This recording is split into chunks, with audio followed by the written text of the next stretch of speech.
இங்க கேரளாவுல இருக்கிற மாரியம்மன் கோவிலுக்கு தான் நானும் எங்க மாமியாரும் வந்து பார்த்தீங்கன்னா, திருவிழாக்கு வந்திருக்கோம். 10 நாள் திருவிழா. ஆனா, நாங்க வந்து பார்த்தீங்கன்னா, இன்னைக்கு தான் வருவோம். ஏன்னா வந்து யானைய வந்து கூட்டிட்டு வருவாங்க இன்னைக்கு. அது நடந்து வந்து வரும். நல்லா சூப்பரா இருக்கும். போன வருஷமே இந்த திருவிழாவோட வீடியோ போட்டிருப்பேன். அதில வந்து பார்த்தீங்கன்னா, யானை அழகா வந்து நடந்து வரும்.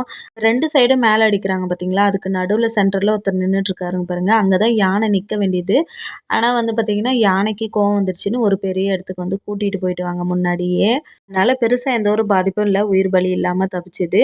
அதே முறை பார்த்தீங்கன்னா, நீங்க நியூஸ்ல கூட வந்திருந்தது. யானைக்கே கோவம் வந்துட்டு, இந்த மாரி பைக், ஸ்கூட்டிலாம் வந்து பார்த்தீங்கன்னா, போட்டு உடைச்சிச்சு. நல்ல வேளை இது தொடங்கும்போது பாதியிலேயே கோவம் வந்துட்டு இருந்ததுன்னா, கண்டிப்பா வந்து கண்ணு முன்னு தெரியாம யாருக்குன்னா அடி விழுந்திருக்கும். அதனால நல்லபடியா மத்த எல்லா ஃபங்ஷனும் வந்து பார்த்தீங்கன்னா, முடிஞ்சது. ரொம்பவே சூப்பரா இருந்தது. இந்த மேளவாத்தி எல்லாமே நான் நேத்தே வந்து பார்த்தீங்கன்னா, ஆடியோல போட்டிருந்தேன். கண்டிப்பா பாருங்க. ரொம்பவே சூப்பரா இருக்கும். அவ்வளோதான். இந்த வீடியோ புடிச்சிருந்தா லைக் பண்ணுங்க, சப்ஸ்கிரைப் பண்ணுங்க. வீடியோ பார்த்ததற்கு நன்றி.